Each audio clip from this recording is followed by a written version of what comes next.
Hey guys, Odie here, and welcome to Novena Diabolos, a novel-style horror game I found on Steam. You know what we do? Let's just get into it.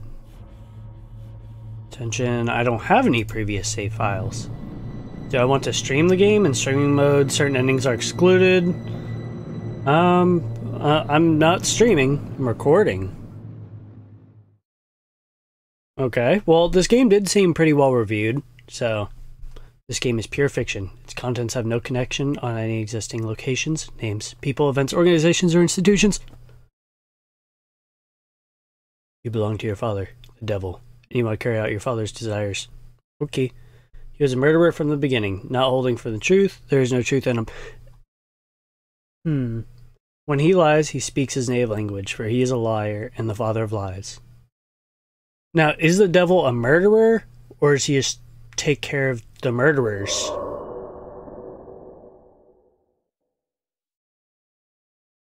Thursday, October 25th. 8 days until this election.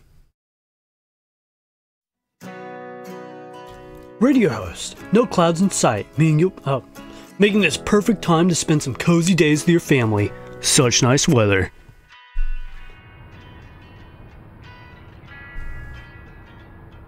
Junsung Park. This isn't what I would call clear sky at all. Okay.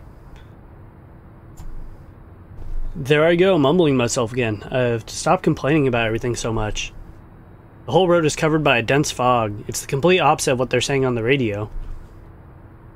This much fog out of nowhere is something that never happens normally. These mountains are pretty remote, but still highly unusual, even for a place like this. Turn left. Given the current atmosphere, the GPS's voice sounds inappropriately happy. I slowly turn the steering wheel to the left. A road sign with the name of the place I'm heading for is faintly visible through the fog. Looks like the GPS is actually doing its job. Maybe a little too overeager for my own good. I step on the gas. The tires quickly turn as I keep driving right into the fog.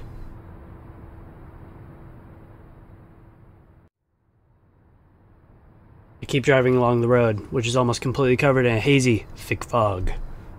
I can't make out a single detail of the background scenery, which makes it feel like I'm driving along the same old road with no end in sight. It's okay, I've got this. Everything's going well so far. In a sudden onset of anxiety, I start nervously tapping the steering wheel with my index finger. Everything's fine, right? Next up, current events show. And today's guest is... well, surely everyone knows this program is familiar with them. News Trace's very own PD, Program Director Seok-hoon Kim. I probably butchered that. Hello? I'm PD Seok-hoon Kim. Hello? Ha ha ha, sounds like someone's a little nervous in the spotlight. I know that voice on the radio quite well. It's Seok-hoon Kim. Yeah, they said that.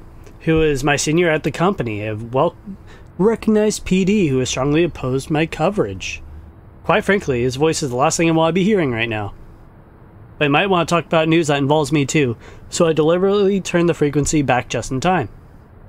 I'm certain you are very proud to be here, and people will surely forgive your nervousness. Haha, indeed. In fact, News Trace is a program built upon the foundation of the trust, isn't that so? As a matter of fact, we ran some heated controversy quite recently. We did a lot of internal reflecting in regards to that. You're talking about my story. I hit the steering wheel out of sheer frustration. In any case, I'd be lying if I said I'm entirely without fault. As an employee of News Trace, he as well as the others suffered the consequences. There's no reason to lash out at someone for simply doing their job. Right. Because it's always my fault. News Trace. Without a doubt, the best news program around, and among the most trusted throughout Korea. I had always wanted to become a PD at CISA Journal. When I got the chance to work at News Trace, I kept pursuing my dream. A position as a PD at News Trace, all I could have ever asked for. Yet, as it turns out, one guy is enough to undermine a news outlet's credibility. And that guy just so happens to be pathetic old me.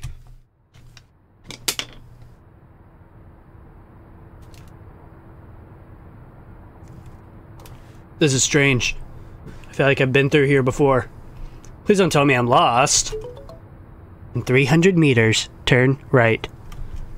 Just in time, the GPS's voice guides me in the right direction. There's absolutely nobody around, but switching the turn signal, second nature. Funny how that works. You were talking about internal trouble? You see, unnecessary stubbornness is a vice that can blind people and keep them from seeing things from what they actually are. It's very frustrating to see young, promising talents fall victim to that kind of unprofessional behavior. Getting caught up in ridiculous stories is a waste of manpower and time that could be used for actually productive things. I can't believe it. Would you listen to that guy?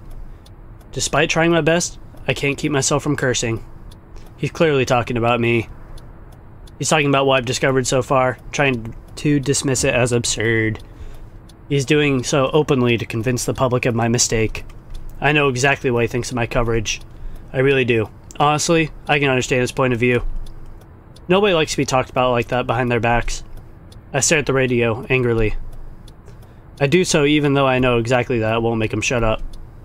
But it feels good. I eventually give up and reach for the radio. I should listen to some music instead. Huh? What's going on here? The radio's acting up. I'll play around with the frequencies a little. Everything about this place is gloomy. Even the radio is creeping me out. Turn right. Whoa! Surprised by a sudden curve, I take my eyes off the radio. You always have to be alert on mountain roads like this. Things can go awfully wrong in an instant. What? Suddenly, the car heads straight for thick fog. Everything is covered by the fog. I can't make out a single thing in front of me. Keep going straight. Straight? With that curve just now, I'm pretty sure that's... Everything about this current situation is too unsettling for my taste. I'm nervous. Whoa! Phew! Jeez. The car comes to a stop just in time. A second later, it would have veered off the road. Had I gone any further, I would have crashed into the railing. I barely managed to prevent a horrible accident. Keep going straight. Go straight. Go straight. Go straight and go straight. Oh, okay. I look at the ruined GPS system in disbelief. The car's engine doesn't look as if it survived this ordeal either. I thought you stopped before anything happened. I don't know what the hell just happened, but first things first, I should find a way out of this damn fog. Ugh, don't do this to me. Okay then, so this is how it's gonna be. Goddamn piece of crap car! Damn it, everything about this is a mess before it even started.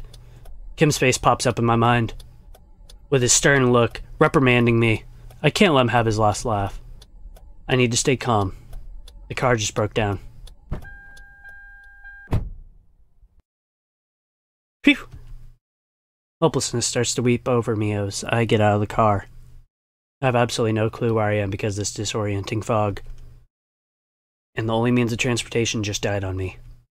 I was supposed to arrive at the interview location for my case today.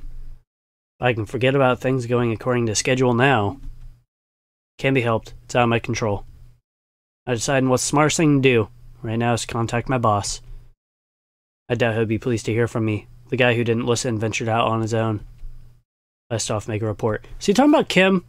I would have assumed you've been fired if you screw up that bad. What? Why isn't the call...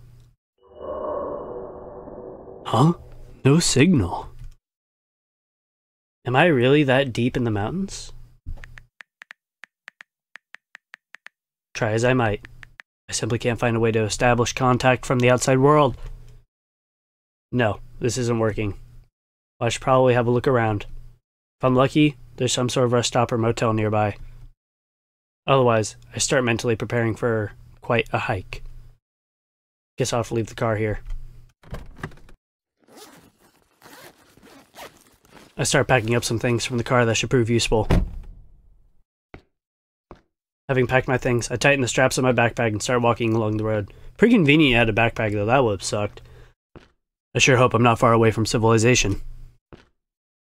You are on a street. I wonder how long I've been walking for already. It's hard to tell. What have we got here?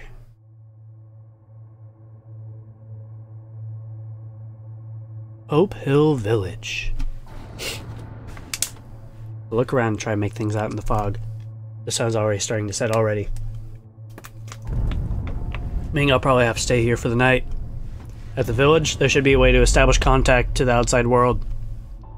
Maybe I can even score an interview for the case I'm investigating. Following the sign should lead me to the village. I sure hope it's not too far away.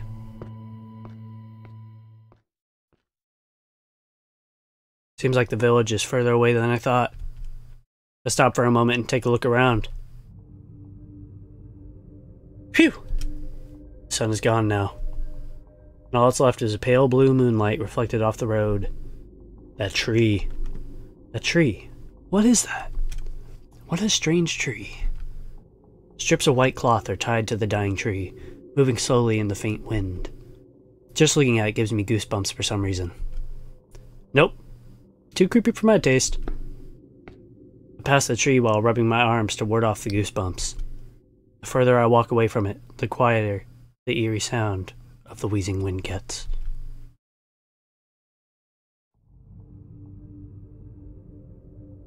Looks like this is it. Let's take a good look at the whole village from afar. The entrance to the village is covered by so much ominous fog, it makes me reluctant to keep walking. The building looks desolate and shabby. Branches and twigs protrude from the crumbling walls. Loose windows rattle in the wind at even the slightest breeze. I'm in trouble. Big, big trouble. I mumble to myself, fully aware that I've gotten myself stuck in one of the worst places possible. Highly hesitant and with reluctant steps, I enter the village. One day off, that's all. Progress! There are villages that look bad from the outside and turn out to be nice and quaint, but this isn't one of them. The fog throughout the village is so thick it feels like a horror movie. But although the place is remote and has no cell phone signal, I do spot a few people around. I need to solve the most urgent issue first. Is there any place nearby with a phone I can use? I look around and see a villager walking in my direction, so I approach him. Excuse me? Oh! Hi! I immediately shut my mouth and regret having said anything. The villager's eyes are empty and randomly start to wander around. His body is shockingly skinny and malnourished. His appearance reminds me of drug addicts you sometimes see in the big cities. Heh. The man looks at me and smiles, passing by me with anxious, stilted steps. Okay. Geez, that's creepy. I wonder what his deal is. I don't have a good feeling about any of this. I look back with uneasiness as I rub my arms to ward off the cold. The man walks up with creaking, frail legs and disappears into the fog. Suddenly, I get the feeling that he seems strangely familiar. Weird, I think I've seen him somewhere before. I mutter to myself and start walking again. It's hard to keep track of time in this place. I arrive in front of a building. The sign outside reads, Hope Hill Motel. So there's a motel in this place after all.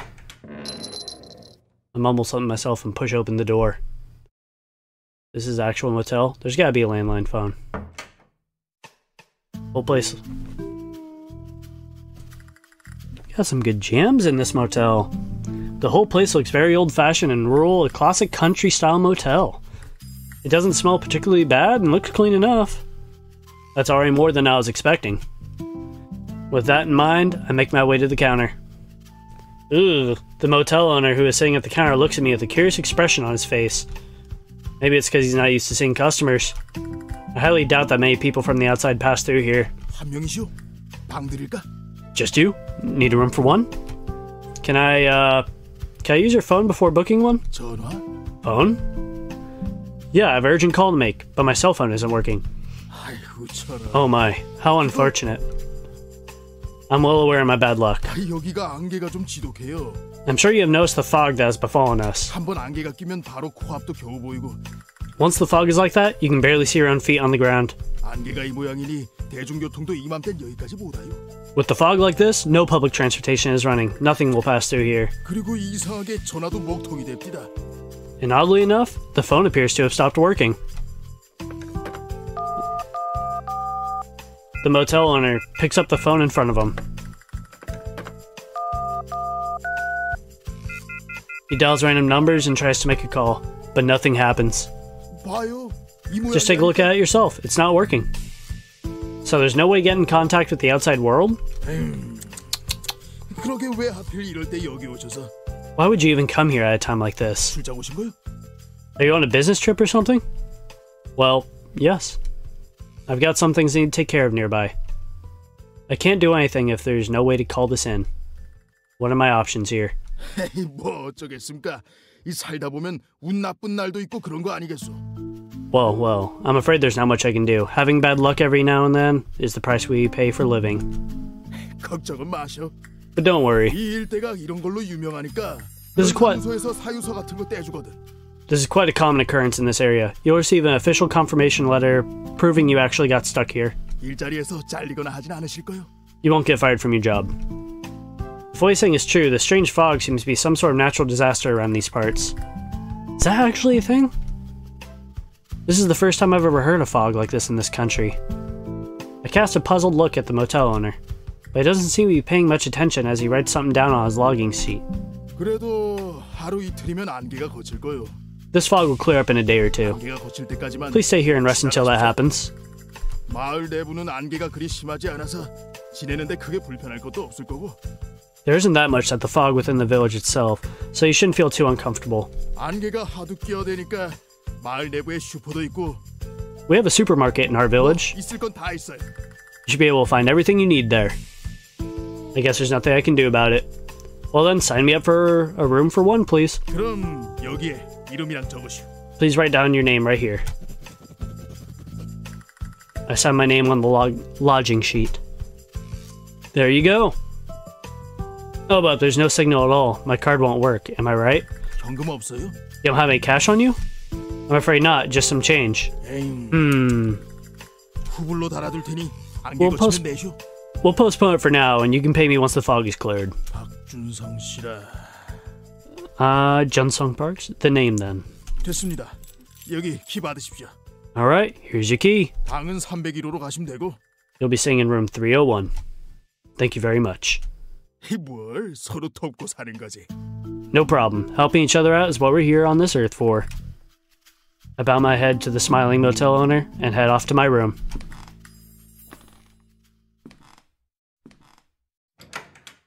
Throwing my backpack over my shoulder, I open up a door that leads to my room. My accommodation is relatively neat, which isn't that surprising. The motel is very Spartanic, even by countryside standards. Well, this place isn't too bad. At least the floor's clean. I take off my coat and enter the room. Whoa, what's going on all of a sudden? I suddenly find myself laying on the motel floor. My body feels heavy, yet relaxed. All kinds of thoughts are washing over me. I calm myself to keep my mind stable and head clear, and the dizziness fades. What a bad time for this to happen. Events of the past unfold in my mind. I had gotten the scoop of all scoops. A dead body. Evidence openly scattered all around it. The perfect scoop in any reporter's eyes. I covered the case faster than anyone else, and drew final conclusions on the case that were widely publicized, and fell flat on my face doing so. What I reported turned out to be more of a novel than an actual fact. I was criticized by everyone for spreading misinformation, and my boss, who had vouched for me, had to take responsibility for all of it. That's when things became awkward between us. The incident turned out to be a relationship of admiration and mutual respect sour. I was reprimanded and my pay was cut, and for a while, I was in a daze and couldn't quite believe what happened myself.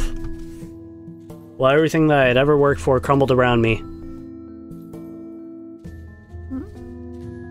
I met reporter Josek Cho.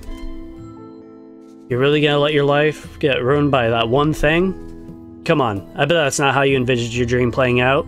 Am I right, or am I right? His bright and positive attitude made me come back to my senses quickly. He's right.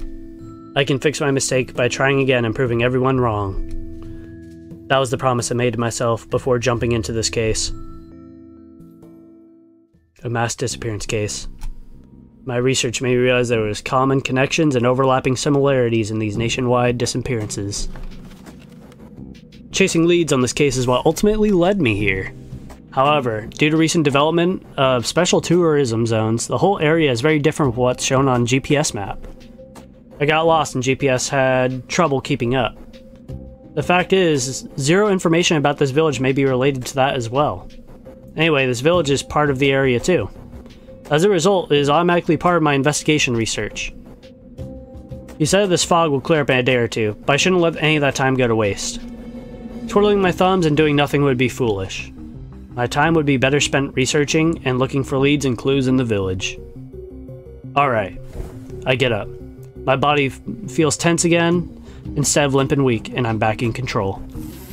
Time to unpack my luggage. I take out my journal I use for my notes and put it in my coat pocket.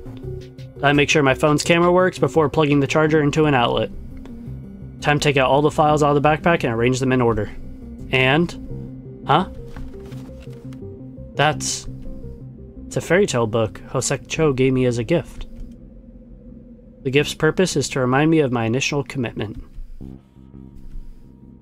After a short moment, I set the book aside. I open the bottle of water that's been placed in the room and take a sip from it and look around. Not too shabby, really. Neat, tidy, and quiet. This room is good enough to serve as a temporary office, for interviews and other things, at least for a day or two. I'll just have to accept that things around here won't be quite as smooth as they would on the outside. Damn it. I wish I could have made that call at least. Huh? The sudden ringing on my cell phone takes me by surprise. I thought there was no signal around here. Cast a confused look at my phone. The text says 8 days until the selection. The sender is unknown. I fiddle around my phone and hold it towards the ceiling, but no matter what I do, I can't get a signal. Is this a prank message that my phone picked up by accident? What's the meaning of this? It could just be a prank, but given the circumstances, it makes me feel uneasy. I can't stop staring at it. Ah! I drop my phone. Feeling nervous and anxious, I carefully pick it up from the ground. Forest? Another mysterious text message by an unknown sender. I keep fiddling around my phone for a while, but all of this is far too cryptic for me to make sense of it. In the end, I put my phone away and bury my head in a semi-soft pillow. This has got to be some sort of mistake. Time to get some sleep. I shouldn't needlessly worry about things like this. Alright guys, that was part 1 of Novena Diabolos. I really hope you guys enjoyed. Story seems pretty good. I've never done a game like this before, but hey, I guess we'll experience this together. If you guys like the game, you guys want to check it out a bit, I'll leave a link in the description below for you guys. If you guys like the video, don't forget to hit the like button, subscribe, and see ya!